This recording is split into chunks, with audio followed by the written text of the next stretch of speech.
Assalamualaikum, bertemu kembali di channel Luki Hermanto. Dalam video kali ini saya ingin share kegiatan saya dalam mengikuti acara Gebyar Vaksin Massal Surabaya yang diadakan tanggal 7-11 Juli 2021 di Gelora 10 November Surabaya. Ya, meskipun saya takut dengan jarum suntik, namun akhirnya saya memutuskan untuk ikut vaksin. Seperti apa alasannya? Kenapa saya ikut vaksin meskipun saya takut jarum suntik? Dan bagaimana kondisi DTKP serta apa efek sampingnya? Yuk simak video berikut sampai selesai. Namun sebelum itu, bagi teman-teman yang belum subscribe, monggo di-subscribe karena di channel ini kita akan bikin video-video yang bermanfaat. Bagi teman-teman yang sudah subscribe, matur nuwun.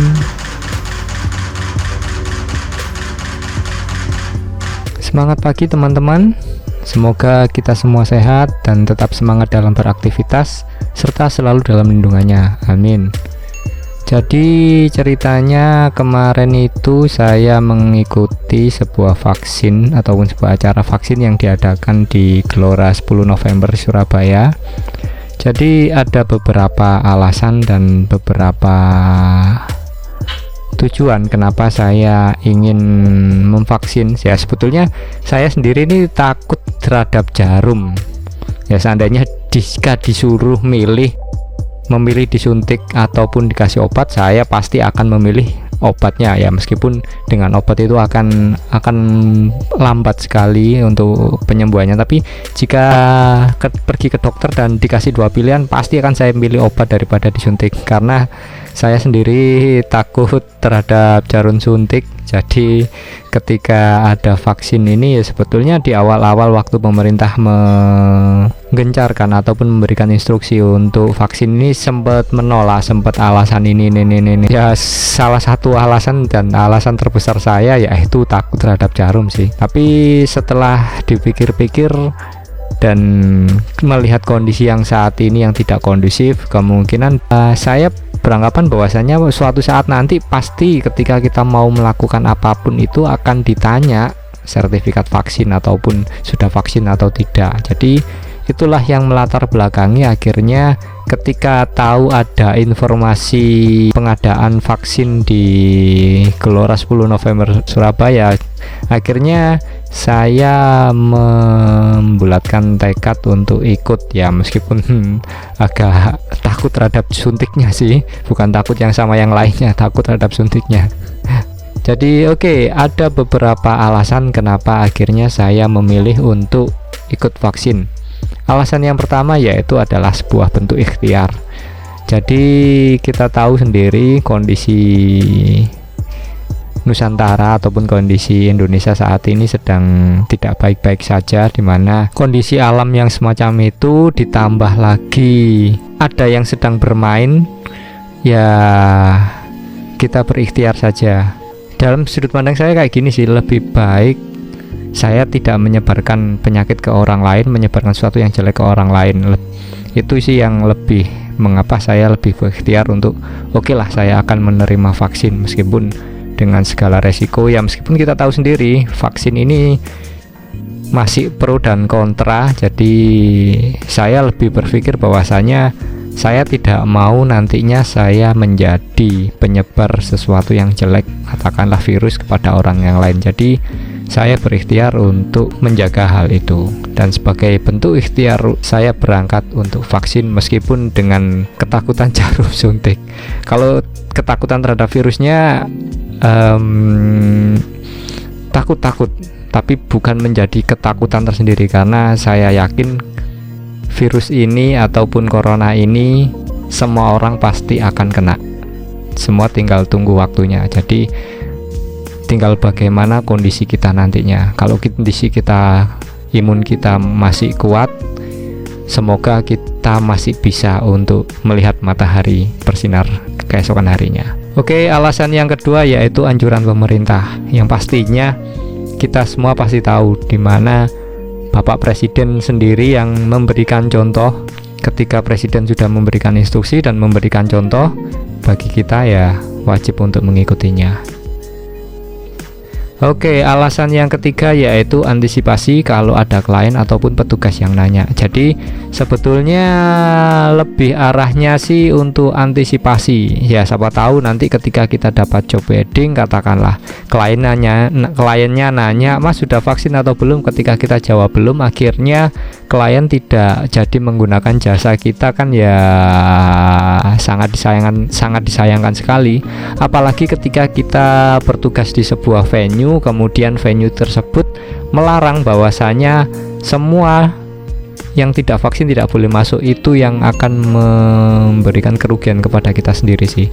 Itu kenapa alasan yang sangat dominan kenapa saya lebih memilih untuk ikut vaksin, ya karena alasan yang ketiga ini. Alasan yang terakhir yaitu hunting konten. Jarang-jarang sih kita masuk ke Gelora 10 November tanpa acara olahraga, katakanlah. Ya anggap aja ini adalah sebuah momen yang wajib untuk didokumentasikan. Selain itu, ini juga sebagai momen juga di mana saya dengan sukarela untuk suntik di lengan, ataupun karena selama ini saya sangat jarang sekali menerima ataupun memberikan jawaban ketika dikasih pilihan antara obat ataupun suntik.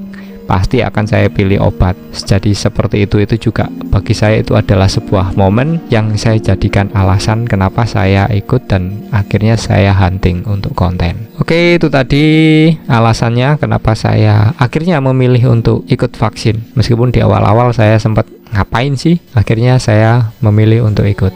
Untuk kondisi di TKP, jadi saya mulai berangkat dari rumah itu jam 10, kemudian nyampe di Gelora 10 November itu sekitar pukul 11-an. Saya sangat yakin sekali bahwasanya akan terjadi kemacetan dan akan terjadi antrian yang sangat tidak mengenakan, tapi itu adalah sebagai bentuk konsekuensi yang harus saya terima. Jadi benar saja ketika saya memulai perjalanan itu pun juga sudah mulai macet. Ya, macetnya ini mulai dari Jalan Ahmad Yani, di mana Jalan Ahmad Yani ini tanggal 7 ini mulai diberlakukan untuk penutupan jalan selama 24 jam. Jadi terjadi kemacetan, terjadi sebuah kerumunan massa akhirnya. Ya sekali lagi, ketika jalan utama ditutup pasti akan ada jalan tikus ataupun jalan-jalan alternatif yang bisa kita tempuh. Jadi kondisinya pasti macet. Kemudian ketika mendekati di area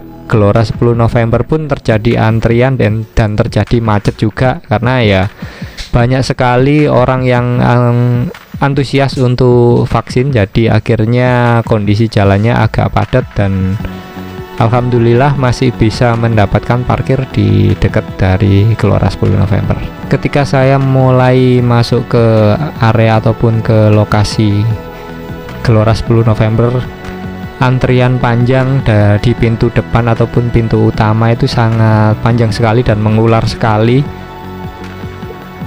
Orang-orang yang ingin masuk ataupun yang ingin vaksin. Jadi saya melihat ya sempat timbul keraguan juga sih, apakah akan terus atau dengan antrian panjang yang semacam itu. Akhirnya ya saya coba untuk jalan, saya coba nyari formulir dulu sambil jalan kerja. Saya ngikuti, saya memperhatikan seperti apa sistemnya, bagaimana caranya. Jadi sambil jalan saya sambil memperhatikan.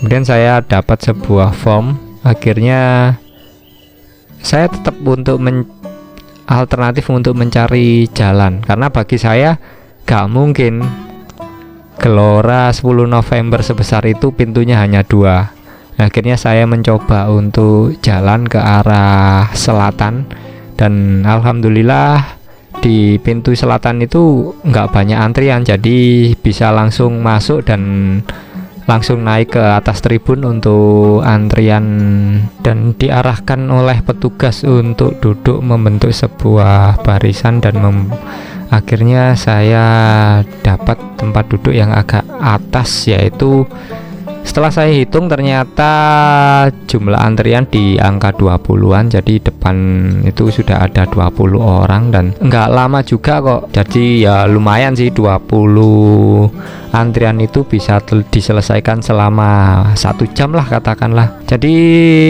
ketika duduk di tribun ya anggap saja lagi caring atau lagi memanaskan badan, karena ya gimana lagi, jam 11 lebih itu kita duduk di tribun dengan kondisi matahari yang sedang terik-teriknya sampai jam 12:04 baru saya berada di barisan paling depan dari tribun. Oh ya, untuk tenda dan petugas yang bertugas sebenarnya sudah banyak dan itu sangat mempercepat proses screening maupun vaksin. Jadi meskipun dengan banyaknya orang yang antri di tribun itu bisa dilaksanakan secara cepat karena ya semua sudah sigap dan ada yang mengatur, dan itu yang membuat bisa menjadi lebih cepat. Oke, jadi untuk akhirnya mendapat bukan panggilan juga sih, akhirnya giliran saya untuk maju ke depan dan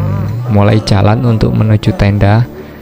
Jadi tenda pertama yaitu tenda screening. Tenda screening ini, oh ya lupa, jadi ketika form tadi itu harus kita isi dulu. Jadi dalam pertanyaan screening itu tadi, waktu di form itu ada pertanyaan tentang riwayat, tentang kondisi kesehatan dan sebagainya lah. Jadi intinya form itu untuk mendata apakah kita bisa untuk divaksin ataupun tidak. Jadi di proses screening ini, di tenda screening ini ya tetap meskipun kita sudah centang itu tetap diberi pertanyaan seputar yang ditanyakan di form tadi. Selain diberi pertanyaan, kemudian di tensi darah juga. Alhamdulillah waktu itu tensi darah saya di 120/80. Ya takutnya juga kondisi karena sudah dipanaskan kayak gitu, takutnya terjadi perubahan, akhirnya tidak. Ya, Alhamdulillah normal-normal saja dan bisa untuk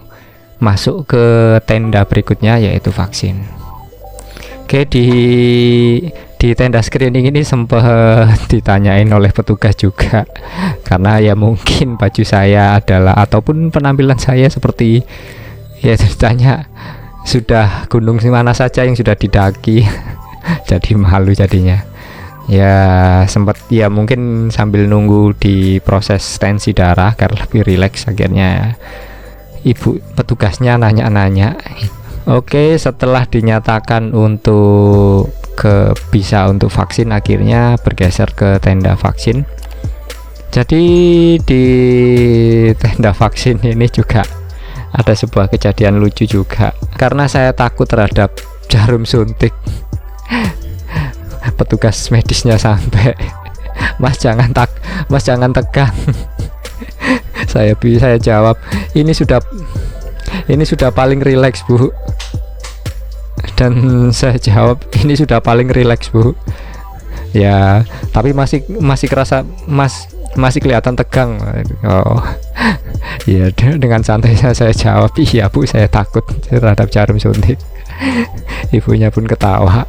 Setelah saya ngelihat tuh ternyata jarumnya masuk semua. Ya karena saya ketika waktu disuntik nggak ngelihat, namun ketika saya sudah disuntik saya ngelihat tuh jarumnya ternyata masuk semua. Ya sebetulnya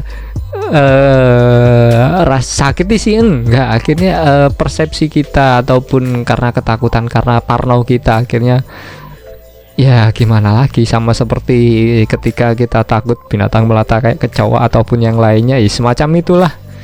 Bagi saya itu adalah sebuah perjuangan untuk mau disuntik dengan jarum. Oke, setelah menunggu giliran suntik dan menunggu giliran kupon, itu pun nggak lama kok, sangat cepat sekali, sangat sigap sekali para petugas, dan alhamdulillah semua lancar dan cepat. Akhirnya jam 12:30 lah itu saya sudah selesai divaksin.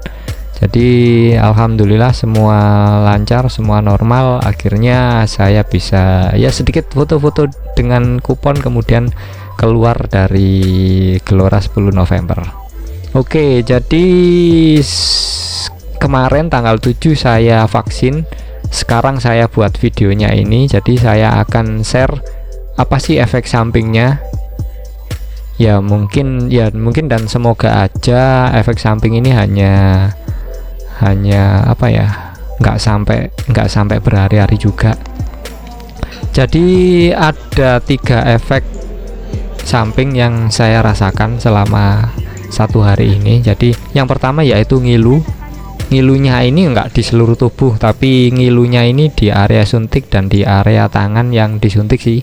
Waktu itu disuntik di area kiri, tangan kiri, jadi yang ngilu itu di tangan kiri. Ya semoga aja bisa segera hilang. Untuk ngilunya ini enggak sering-sering juga kok, karena ya yang lebih dirasakan itu akhirnya power dari tangan kiri ini enggak normal biasanya lah. Semoga bisa normal kembali. Efeknya sih enggak ganggu banget. Itu sih yang saya rasakan. Untuk efek samping yang berikutnya yaitu lapar sih. Ya efek samping yang bagus sih bagi saya, itu bagi saya yang sangat susah untuk makan, sangat susah untuk lapar. Jadi ya alhamdulillah lah bisa lapar, dan alhamdulillah juga masih ada makanan di rumah. Seandainya kondisi lapar dan makanan tidak ada di rumah, itu yang susah. Ya semoga segera kondisi ini bisa segera pulih dan kita bisa beraktivitas seperti normal kembali, job-job bisa mengalir kembali, alhamdulillah. Oke, efek yang terakhir yaitu ngantuk. Ya mungkin entah ini ngantuk karena vaksin ataupun emang cuaca mendukung, apalagi ditambah PPKM yang membuat kita untuk males keluar karena banyak jalan yang ditutup, akhirnya jadinya macet. Jadi sangat mendukung sekali untuk ngantuk, sangat mendukung sekali untuk rebahan, dan ini sangat cocok sekali bagi kaum rebahan. Jadi efeknya akhirnya tambah jadi rebahan lagi. Itu sih yang saya rasakan. Jadi mulai dari alasan, kondisi, dan efek sampingnya seperti itu. Silahkan teman-teman memilih. Mau divaksin ya monggo, gak divaksin ya silahkan. Jadi semua bebas untuk memilih. Dan sekali lagi, dan saya yakin virus ini bakalan seperti virus flu yang akan menyerang semua orang, dan untuk efeknya itu sangat tergantung dari kondisi dari teman-teman. Kalau teman-teman kondisinya masih kuat, akan tidak terjadi apa-apa. Namun bagi teman-teman yang pernah ataupun mempunyai riwayat penyakit tertentu, mungkin itu bisa menjadi boom ataupun menjadi penyebab ataupun pemicu dari ya hal-hal yang tidak kita inginkan. Oke, setelah vaksin lanjut hunting tipis-tipis. Ya meskipun huntingnya hanya menggunakan handphone sih, karena saya sendiri nggak mau untuk membawa SLR. Rencananya sih di dalam itu hunting tipis-tipis, tapi handphonenya ternyata overheating. Akhirnya saya matikan handphonenya agar tidak terlalu overheating. Ya karena di kondisi panas kayak gitu, ya sudahlah, akhirnya hunting tipis-tipisnya kita laksanakan di luar ataupun setelah dari proses vaksin. Oke, sementara itu dulu. Kalau teman-teman masih ada pertanyaan, silahkan lanjut di kolom komentar, atau teman-teman mau diskusi tentang vaksin ini, silahkan lanjut di kolom komentar. Alasan yang terbesar kenapa saya memilih vaksin yaitu sebagai bentuk ikhtiar dan antisipasi seandainya ada klien ataupun ada petugas dari tempat nikah yang menanyakan. Itu saja sih yang menjadi alasan terbesar. Untuk yang lainnya wawaw alam. Oke, sementara itu dulu. Semoga bermanfaat. Sehat selalu, sukses selalu, dan wassalam.